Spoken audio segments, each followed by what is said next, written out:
If you have any questions, you can refer back to it once our slideshow is finished. And please do share with anyone the other community meetings that we will have ongoing leading up to our April 1st election. So first and foremost, my name is Benjamin Henninger. I am the superintendent of the Pardeeville Area School District, and I want to thank you for attending our meeting today. The agenda is quite simple today. We have our program partners from Findorf and Growth Design Group and Wisconsin Public Finance Professionals present with us, who have been project partners since the very beginning of our process. So today's agenda: district achievements and background, our process and your feedback, our solutions regarding the referendum questions that you will see on the ballot, question 1 and question 2, the financial information, the tax impacts, and then we'll have some time once again at the end for some questions. So once again, thank you for being here and welcome to this meeting.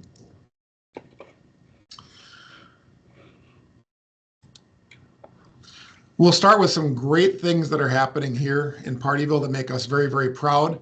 On our state report card, we consistently meet or exceed expectations. Our academic achievement, as you can see, we have a lot of course offerings, including dual credit classes, 40+ offerings, 6 advanced placement or AP classes, and our ACT scores are consistently at or above state averages. Staff retention is big here in Pardeeville. The people who come here often stay for a very long time, and we're very proud of that. So a lot of our staff members have 20+ years in the Pardeeville Area School District. And community and service oriented, we have a lot of volunteering that goes on, and we also have several groups throughout the community that augment the services that we provide here at our school. And I'll just say this because I said it out in the community and all the other meetings. I have been very fortunate to work in some great schools, but none that have cared as much about their community school as here in Pardeeville. So just going to throw that in there before we go to our next slide. So the team, our district leadership team, includes myself, Mr. Bell, Mrs. Denor, Mr. Cohn, Mr. Hausner, and Mr. Walker. They are the district leadership team that has been on board with this process and will continue to guide our decisions going forward in concert with our Board of Education. Becky Lovezow, Justin Nickel, Carla Walker, Chad Bellis, Brett Ochterberg, Paul Hees, and Autumn Pease are current members of our board. If you could advance that slide, Nathan, please. Thank you. So this team of individuals has done an instrumental job of not only getting us off of the ground for this project, but also working with every step of the way the partners that are in this meeting today. So I want to thank them for their dedication and service to the district, its staff, and its students. As I mentioned earlier, our facility planning partners are with us today. You will see them throughout the meeting. Aaron Zutz from Findorf, Nathan Sheevy from Growth Design Group, and Carol Worth, president of Wisconsin Public Finance Professionals. And I want to thank them personally for their involvement in this process as well. Some district highlights. The Pardeeville Area School District is pretty big. It's within 2 counties across 88 square miles and encompasses 8 municipalities.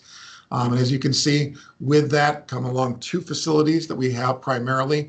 The other one that we'll talk about a little bit later on is the Balliet Building, which was designed to serve on a short-term basis for the district, but it currently houses 3 5th-grade classrooms and has become structurally and functionally obsolete. It was built in the circa 1960s.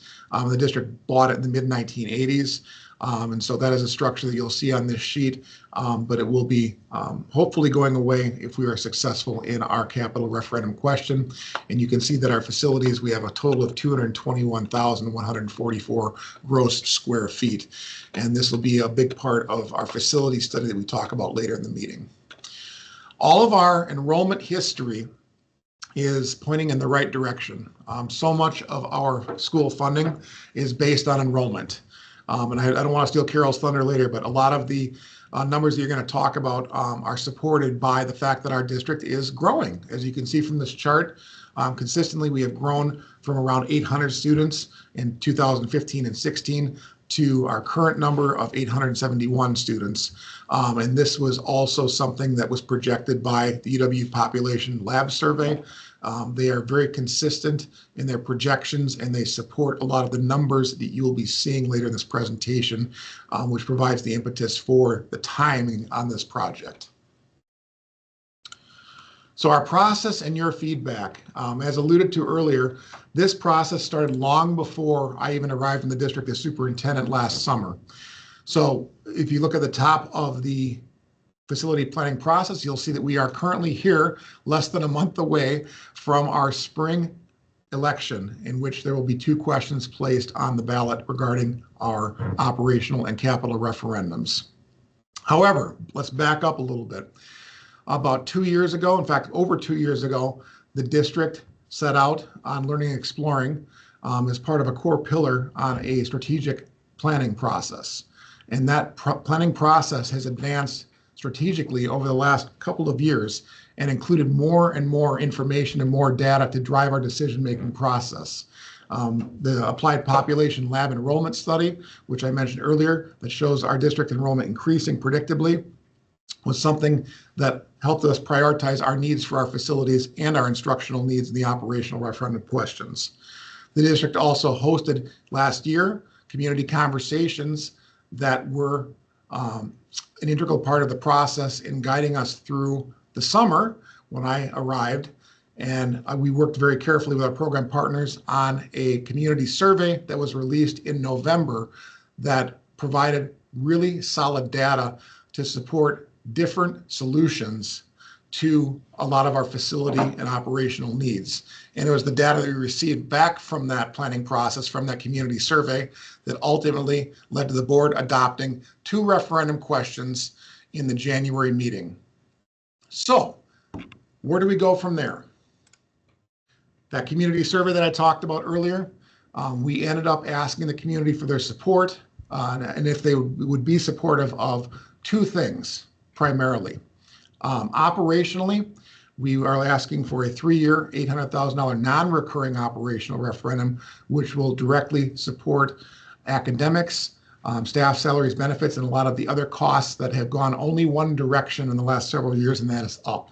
And so we are not alone in this regard. A lot of other districts are asking for additional funding beyond the revenue limits to support their operations. The facilities question that we put on the survey asks for the community support in a base plan that addresses the most significant challenges. And I'm just going to use the word needs, because every time I talk to the community, they want to know where the money would go in the event of a successful referendum. And when it comes to the facilities projects, these are needs. And those are things that are roofs. Those are things that are infrastructure. Those are things that will directly impact the quality of education we provide within our physical spaces. And so when we looked at this originally, some of those projects and those needs were coming up to around $40 million. And you will not see us asking for $40 million on this particular referendum. And the reason for that is because the survey drove a lot of the decisions that we were going to make and recommend to the community going forward. As a result, we looked at the results from the operating question, and this is an area where the community has historically been very strong in their support of our operations. So given the survey data, within the statistical margin of error, plus or minus 4.28 percentage points, 58.4% of our community said that they would support an $800,000 non-recurring operational referendum. And we don't take that support for granted. As superintendent, we have to make very difficult budget decisions that impact all stakeholders within a district. And so having that trust, having that support from the community is something that is very encouraging for us, even before we start talking about our facility needs. Speaking of which, we ended up asking the question of our community whether or not they would support a facilities question at different levels. As I alluded to earlier, there are potentially $40 million worth of needs. Well, looking at the survey data, and in the analysis and the dissemination of that data, we looked at who would definitely yes and probably yes support a facilities question.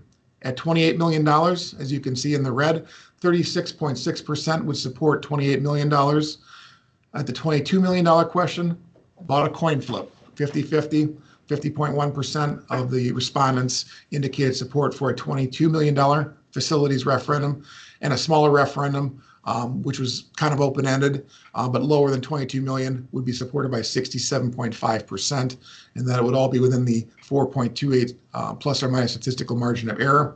So the biggest takeaway is the majority of respondents did not show support for the $28 million project or higher.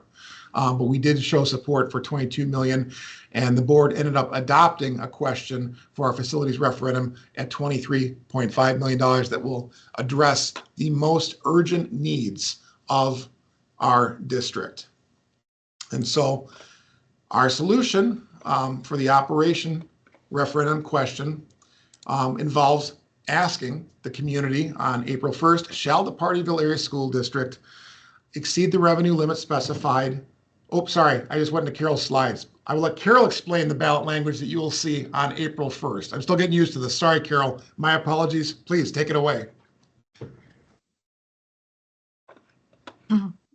Carol, before you chime in, sorry to interrupt, Ben, we ended up pushing the slide. If you wouldn't mind taking the slide previous to describe what's in the project first and then handing it to Carol. Thank you.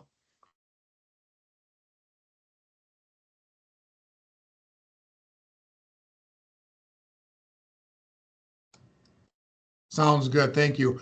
So a successful operating referendum will help keep the Pardeeville Area School District operating at a level that we know it should be operated, while also reducing our reliance on short-term borrowing. And this will directly keep more dollars in the budget to spend on programming, which will have a direct and measurable impact on our students. So that's the big takeaway for the need for our operating referendum question. So at that point, I will definitely defer to Carol on the specifics of that question. Thanks for reminding me. Okay, we're going to review the language that you're going to see on the April 1st ballot. There will be two separate questions for the Pardeeville School District.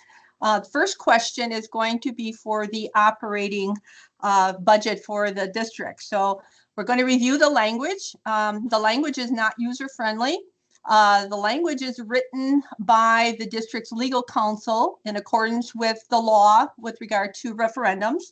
So we're going to get started by walking through the language that is written in the form of a question for you to vote yes or no to. So again, it starts with shall the Pardeeville School District, the two counties, be authorized. The key word there is authorized. Authorized means that you're giving permission. And then it says to exceed the revenue limit. And we're going to talk a little bit more later about what is that revenue limit. But in this case, we're going to say that it is a law, and that law can be reviewed under Section 12191 of the Wisconsin statutes. So we're going to exceed that revenue limit by $800,000 per year.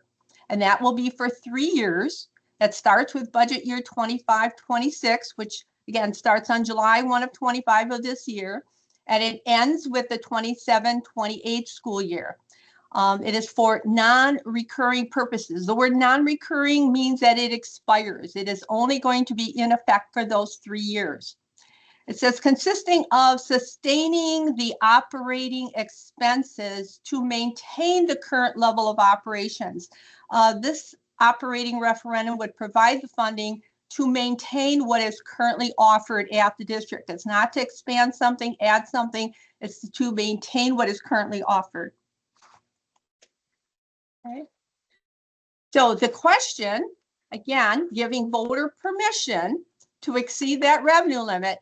There's no borrowing going on in this question. This would give the district permission to levy a tax in the amount of $800,000 to be used for operating expenses for 3 budget years. And so again, those are the 3 budget years, and then it expires. And that's what non-recurring means, that it expires, and that the district would need to go back to referendum again in order to continue this tax levy. So the $800,000 would be added to the district's overall operating tax levy. Now, example, in December of 24, you received tax bills. That tax bill included 2 numbers, okay? And one is for operations, which was $4,691,236, and the other was for debt payments of $902,793. Now, the operating levy for December of 25's tax bills, we won't know that until October when the district's enrollment and state aid information becomes available. So this $902,000 that we talked about, that's the debt payment related to the district's 2017 facilities referendum. That will continue each year through the year 2038, and then that expires and drops off the tax bill. Okay.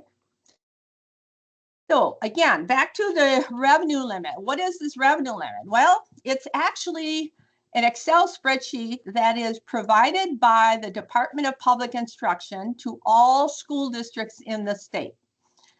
Then in September, the school district inserts its enrollment figures, and the calculation is performed on that spreadsheet.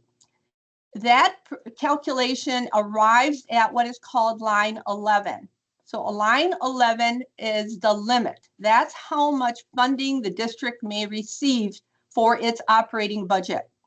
The next piece of information the district receives is line 12, and that is state aid. The state aid number comes into the district right in the month of October.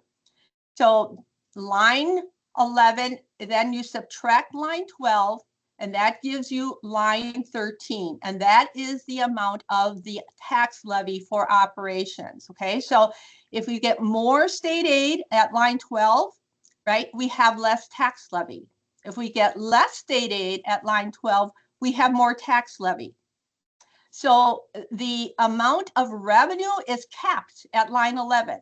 Okay, so the state aid information, and we're going to review this later in the presentation, does not influence how much revenue that the district has. That's capped at line 11. So when we're talking about exceeding this revenue limit, we're talking about exceeding line 11. Okay. This is a history of Pardeeville's operational referendums going back to 2007 to kind of give you an explanation of non-recurring versus recurring. So in 2007, the district had a non-recurring operational referendum for 3 years. You'll see the amounts were $800,000 for 2 years and $875,000. Then it stops. District goes back to referendum in 2010 for 2 years, $875,000 for 2 years. That stops. District goes back to referendum in 2012 for another 2 years at $925,000, and then that expired. Back to referendum in 2014 for 4 years. And you'll see the different dollar amounts in each of those years.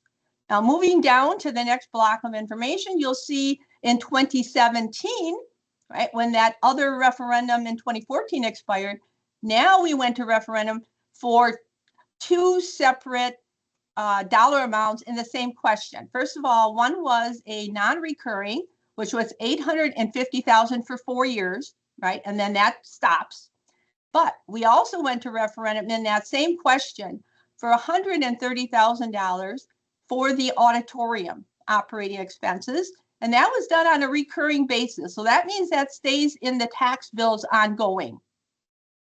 Then in 2022, we went back to referendum for that $850,000 that expired from the 2017.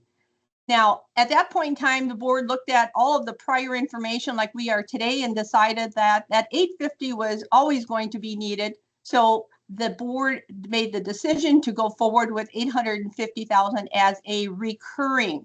So that stays in tax bills.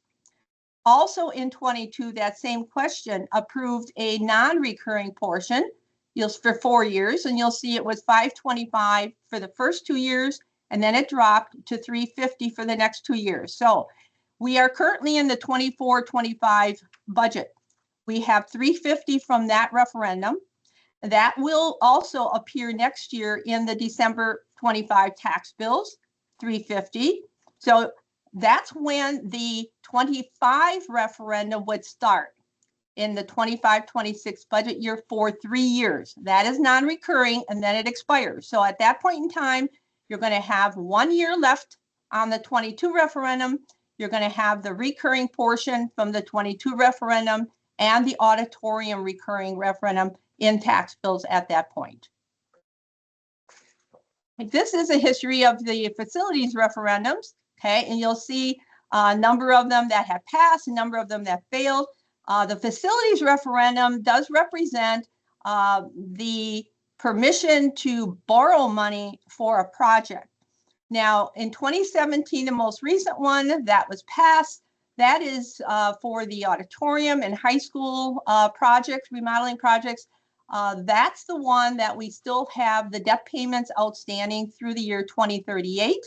The other 2014, 2012, and 2004, those have all been paid off. Those are no longer in tax bills. Okay. Right. All right, now we move to the second question, okay, which you'll see on the April 1 ballot. Again, this is presented again in the form of a question for you to vote yes or no. This starts off with the same way. Shall the Pardeeville School District, the counties, be authorized? Again, the key word, giving permission. And this says to issue pursuant to Chapter 67 of the Wisconsin statute. So you see it's a different law that we're dealing with here.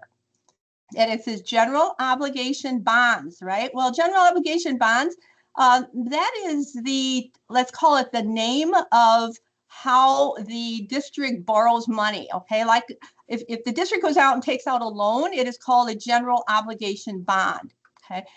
In an amount not to exceed 23.5 million. So that's a restriction.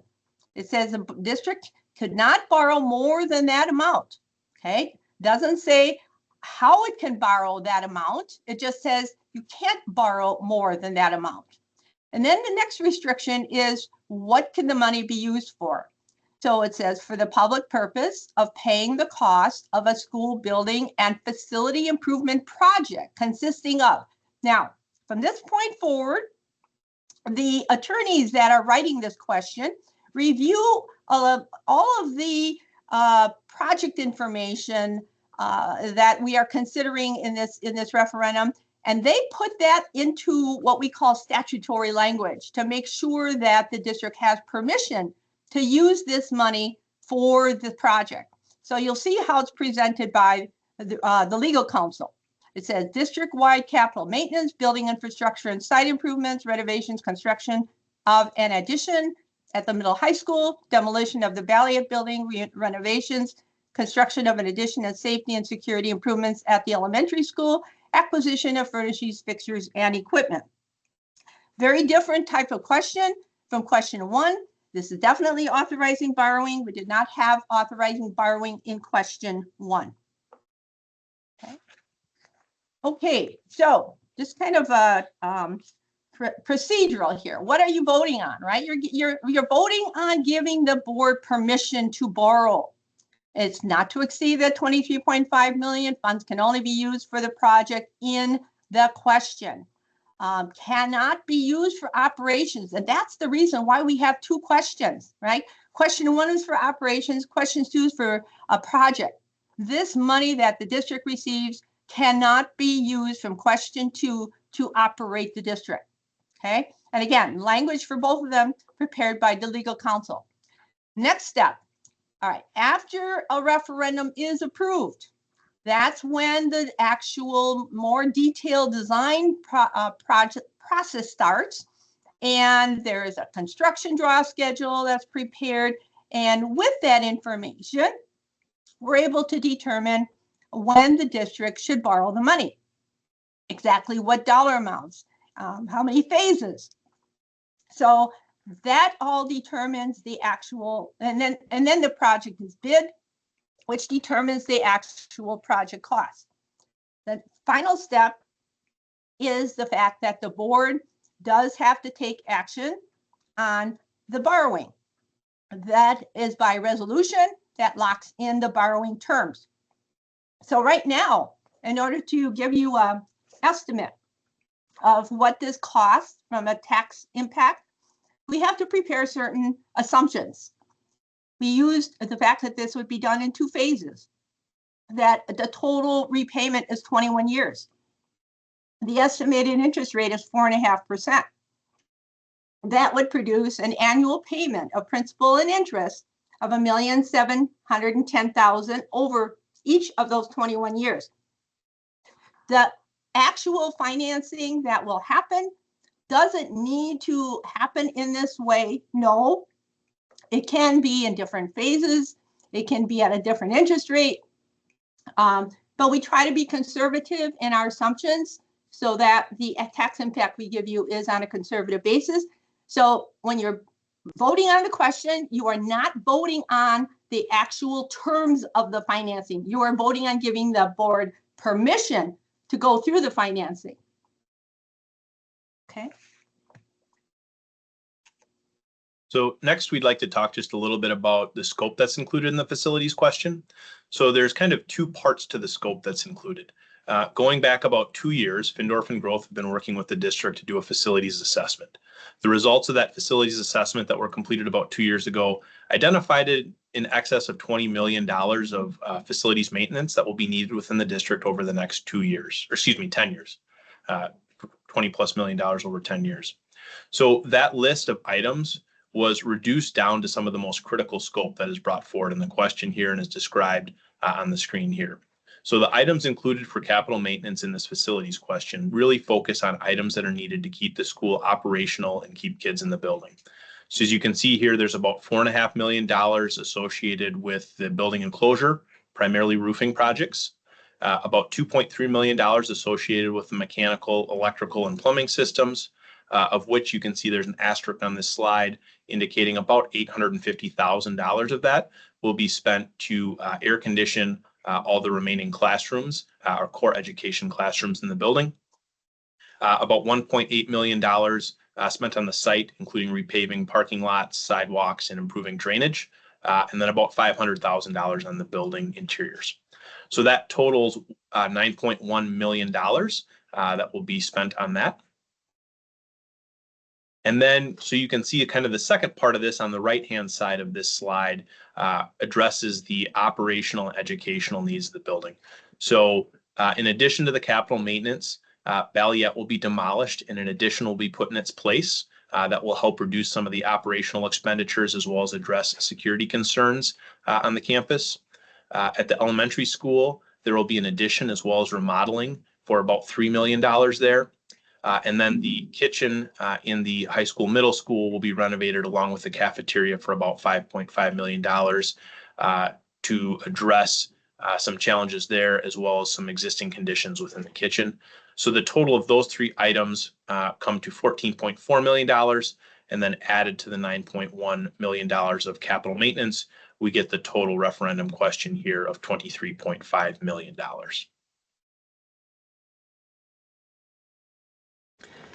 And so Aaron was describing verbally, right, and with text on the screen, dollar amounts and a description of those projects. We also wanted to share some information for this group in the community to visualize where projects would occur within each of the existing buildings. As Carol mentioned, these are preliminary information. There would be significantly more design discussion and design detail included in future drawings if the referendum were to move forward. But based on all of our conversations with district staff, the board and the admin team, as well as our conversations with community members and taking feedback from the community survey, and then another round of conversation with community members, we believe that these were the most critical needs to address a handful of key pillars that were identified. Building infrastructure and capital maintenance being one of them, safety and security being a key pillar, educational adequacy, improving our career and technical education spaces for students, as well as improving food service, so kitchen and cafeteria spaces for students.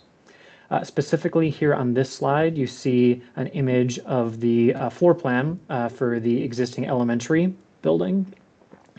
Three main colors or main areas of scope that are highlighted on this slide in blue. So on the far right-hand side, so that would be the south side of the existing building, you see a suggestion to add a classroom as well as support space. Likely this classroom would house 5-year-old kindergarten students. The classroom would be outfitted to serve early learners generally. So if that was 4-year-old kindergarten students or 5-year-old kindergarten students, flexibility within that classroom space to accommodate those students. Yellow on the screen denotes renovation within the existing building. So you see two key areas, one on the bottom middle of the screen, to improve the secure entry sequence. So what this project would do would be to formally separate the stair to the second floor from the secure entry vestibule so that all visitors entering the elementary building would be directed into the main office and interact with a staff member before they could be released into another portion of the building. The other key area of renovation within the building is shown between the cafeteria and the kitchen. So renovation here to improve that connection, to improve the food service sequence. So as students get their lunch during the lunch period, as well as for staff to be able to interact and serve students during that lunch period as well. The heavy red line that surrounds a large portion of the existing building would be the area that we've identified where the roof would be replaced. Now, this graphic doesn't explicitly represent all the capital maintenance. As some of the site work, the air conditioning and other MEP, mechanical, electrical, and plumbing projects that would happen at the elementary building. But we did want to specifically denote the roofing scope on this image because it is a large portion of the existing building and it is a large portion of the overall project. The next slide here, we change views and we're looking at the existing middle school and high school. So again, all of our colors remain consistent. So blue color on the screen is addition to the existing building. Yellow is renovation within the existing building. And then our heavy red line is the area where roofing would be replaced or repaired on the existing building.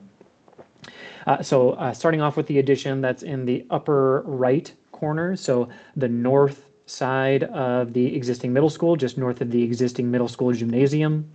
The existing Balliet building, which Ben talked about the challenges both from a safety and security consideration with students traveling between the main middle school building and the Balliet building during inclement weather and not being housed within a building formally as they're traveling between those different spaces, as well as the challenges with the Balliet building itself, the capital maintenance needs, that those spaces were not designed as classrooms but are being utilized as classrooms.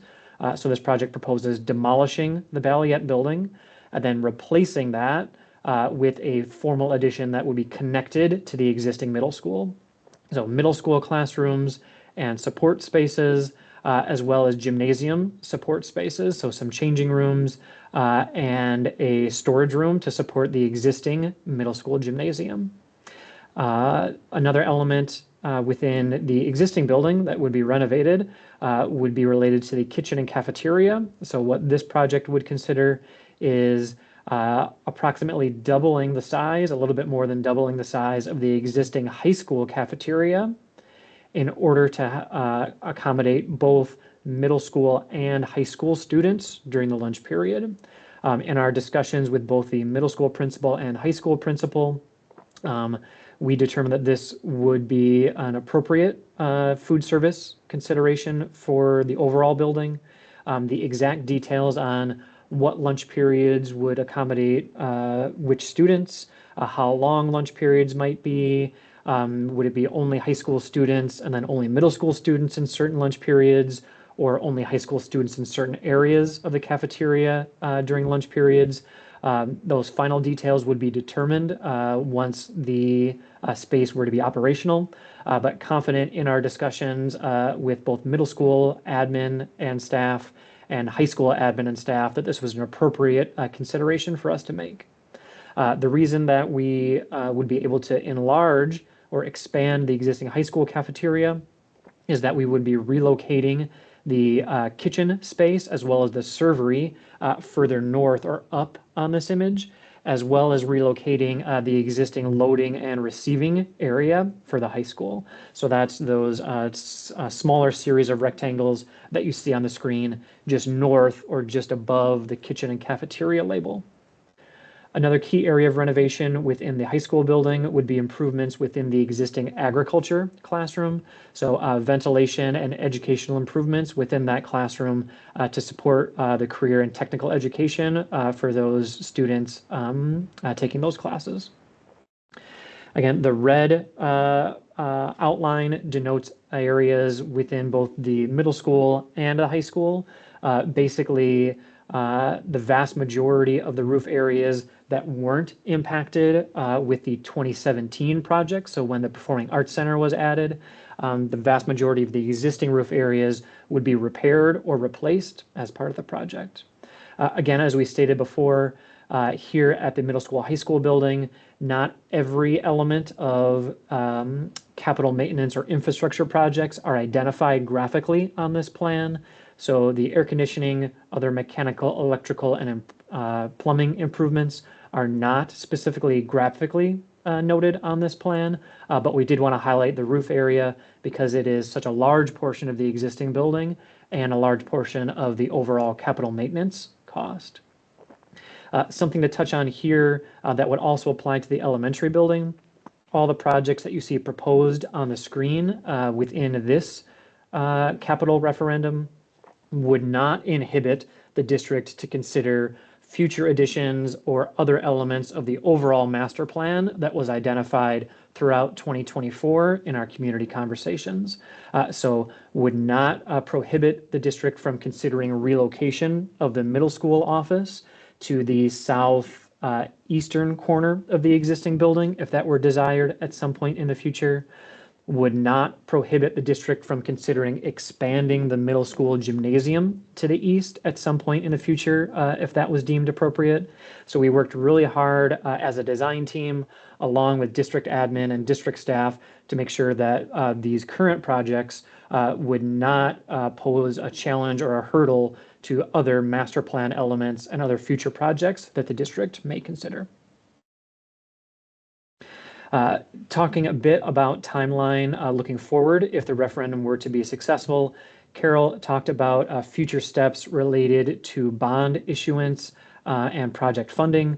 Here on the screen, just wanted to graphically represent some of the key project areas or sub-projects within the overall capital referendum and some of the durations that would be considered for design in light blue, bidding in orange, and then in the teal colors, so dark teal and the lighter teal, formal construction to occur. So you see across the vast majority of projects, with an exception for capital maintenance, so both at the elementary school, middle high school, and then the Balliet portion of the middle school project, considering design, that would be detailed design documents, so construction documents, to be created throughout 2025, and then those documents would be available approximately at the end of the 2025 calendar year for then bidding to occur and then construction to begin formally in the spring of 2026. You see 3 potential phases of capital maintenance work proposed. If there is any capital maintenance work that could be accomplished within the summer of 2025, the district would take every opportunity to consider that.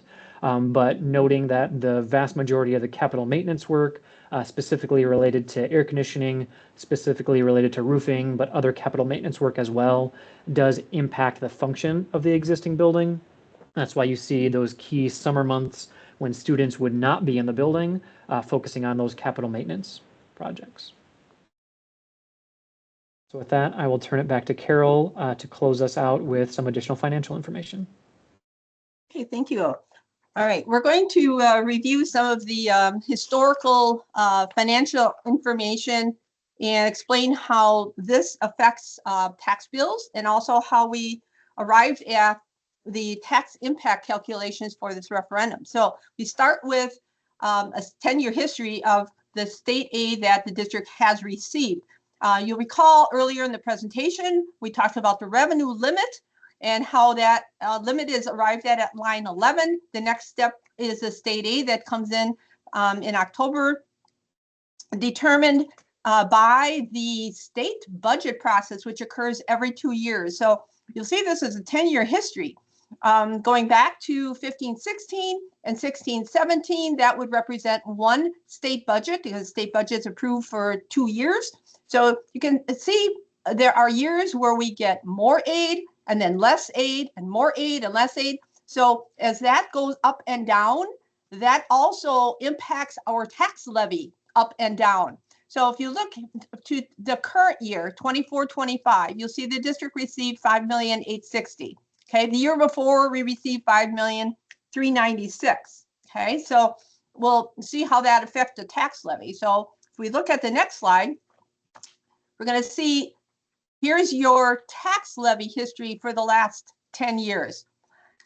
You'll see in 24-25, our number was $5,594,000, which was less than the prior year. Okay, so there's a direct relationship between when we get more aid goes to less tax levy. More aid does not mean more revenue. Okay, so there may be some years where, for instance, in 23-24, the tax levy would have been more.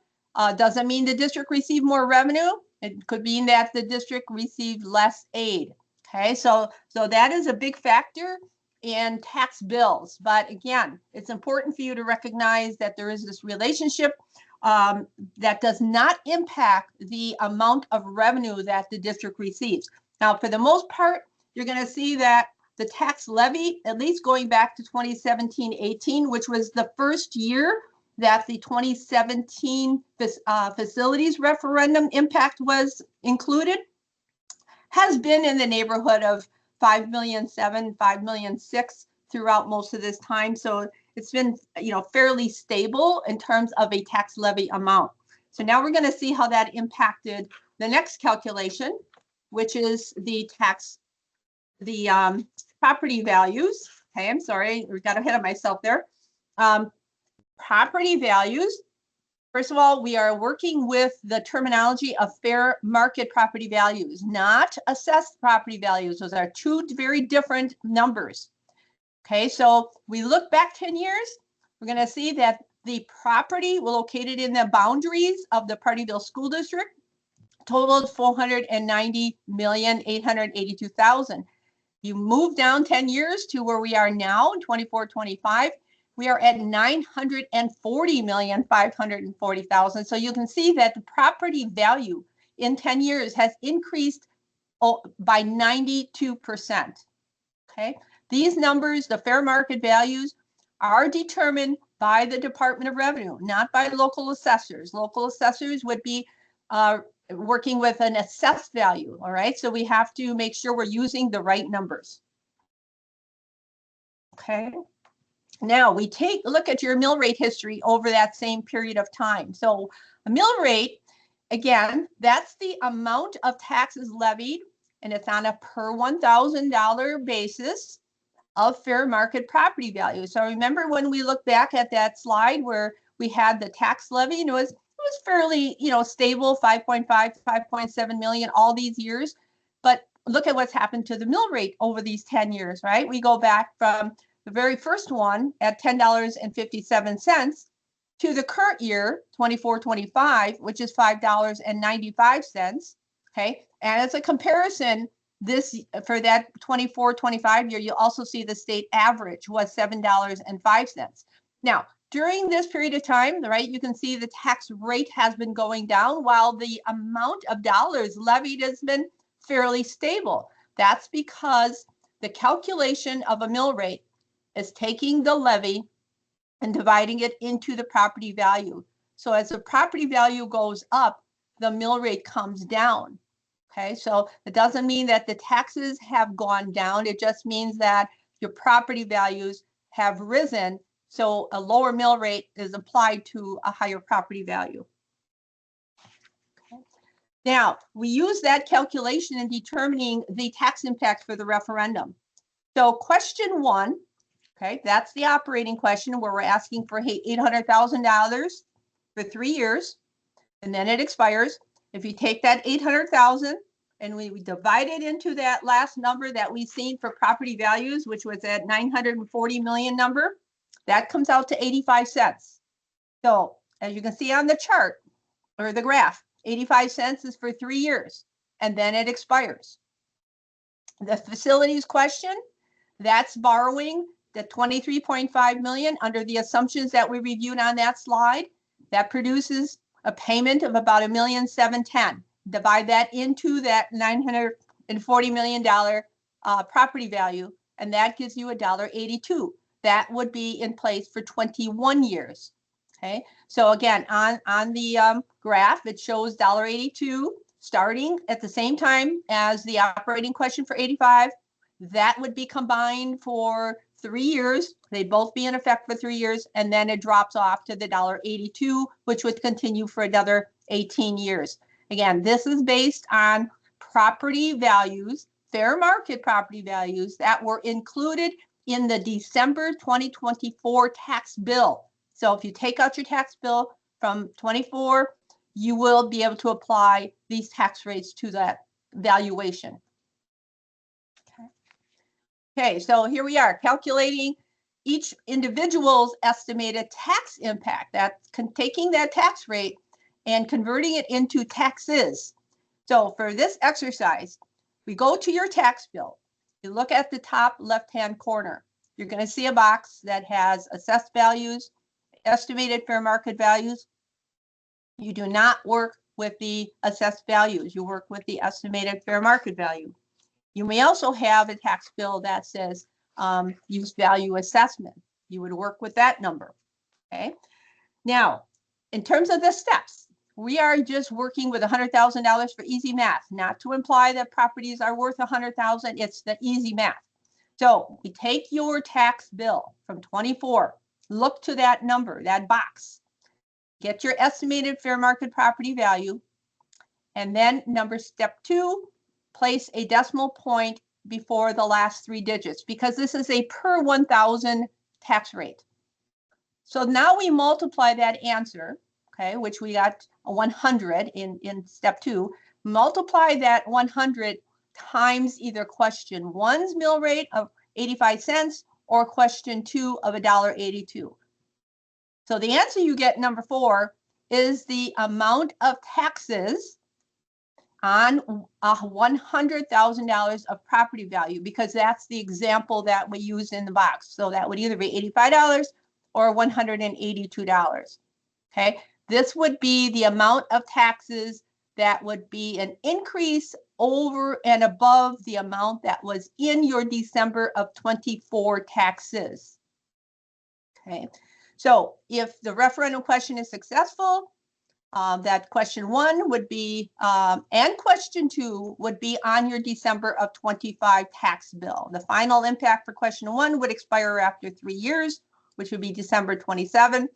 Final tax impact for question 2 would expire with December of 45 tax bill.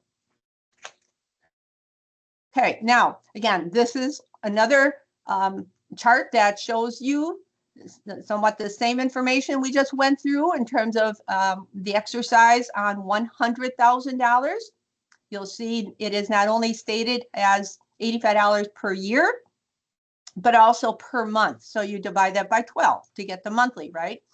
The same is true for the facilities. We just seen $182 per year divided by month. And then, of course, the combined box. We also include another line for $250,000 because that represents the median home value in Pardeeville. So the math is just applied in the same fashion, taking 250 times that 85 cents to get the yearly, and then divided by 12 to get the monthly.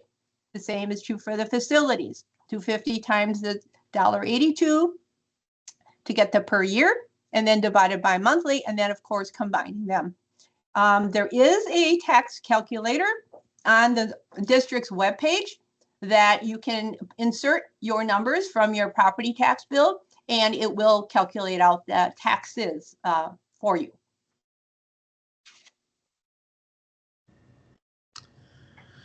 So at this particular moment, we've been presenting information to you for approximately 50 minutes. And it's incredible to hear all of our project partners present their perspectives on how important this referendum is to our community. And so I want to take an opportunity to thank our program partners at Findorf Growth Design and Wisconsin Public Finance Professionals again for their time today in making this presentation to our community and why it's so important to support the learning of all of our students.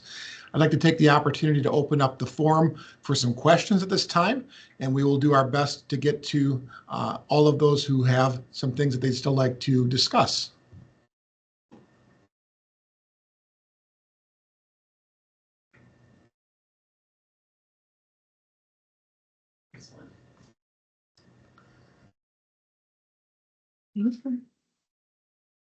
I think you're on, so please go right ahead. Hi. So, thank you for all this information. I have a question. This is, in all honesty, my first time kind of watching this process unfold. And my question is probably more for the Findorf team. With the schools that you work with, how typical is it for, the length of this project as far as the research, the proposals, community feedback and the modification of the proposals? Is this pretty typical for, how this process lays out in school districts? I would say yes, this is a pretty typical process and timeline, particularly in schools that have, really taken the time to understand and gain the community's input. Spending a couple years to assess the facilities, then survey and gain feedback to develop solutions is what we're seeing in most districts right now. Thank you.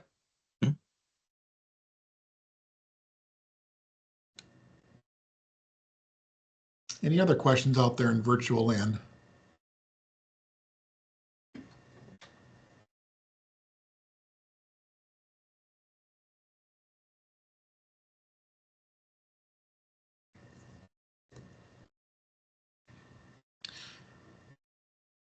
Well, hearing none at this particular moment, and I want to thank everyone for their kind attention throughout this presentation who joined us virtually. This is just part of the process, and I always encourage anyone who is a taxpayer in the district or a stakeholder in our school district and involved in the learning of our kids and our staff and our community to learn more about this process. We do have some additional information sessions that are coming up still. Next week will be the big push for our Referendum Roadshow. So we have a meeting in Marcellin Town Hall next Tuesday at 6:30 p.m. And it will also include our program partners, again, from Growth Design, Findorf, and Wisconsin Public Finance. On March 13th, we will have another meeting in the Wyacina Village Hall at 6:30 p.m. And then we're going to wrap up our Referendum Roadshow back here in the Lens Auditorium at Pardeeville High School on Saturday, March 15th at 9:00 a.m. So I would like to thank once again everyone who's been involved in this meeting today. If you have any questions, you can certainly contact me, District Administrator, as you see on the right side of your slide. And then also our board president, who's also present with me in my office right now, Becky Levzo. And I'd like to thank her for her tenacity throughout this entire process, because it truly does take a village to make something like this happen for our kids. So once again, thanking everyone on the call. Just want to say a couple of words before we close out today. The mission of the Pardeeville School District is to provide a caring, community-based learning organization that will provide all students with an education that is a lifelong asset through active participation with family, business, and community in a positive and challenging environment. And the vision remains the same. What would we like to do? Why are we here? We are here to learn, innovate, and lead. And it is with our project partners that we are able to pursue this vision of all the things that I know are going to be important for our learning community, not just now, but for generations to come. So once again, thank you to everyone involved in this call. If you have anyone else who would like to join us, please spread the word. We have lots of informational materials as well to further augment the information that you received today. So barring any other information from our program partners, I would like to wish everyone a wonderful afternoon. Hopefully you can get outside and enjoy the sunshine. I know it's a little cold out there, but definitely looking forward to the excitement and possibilities as we head into spring.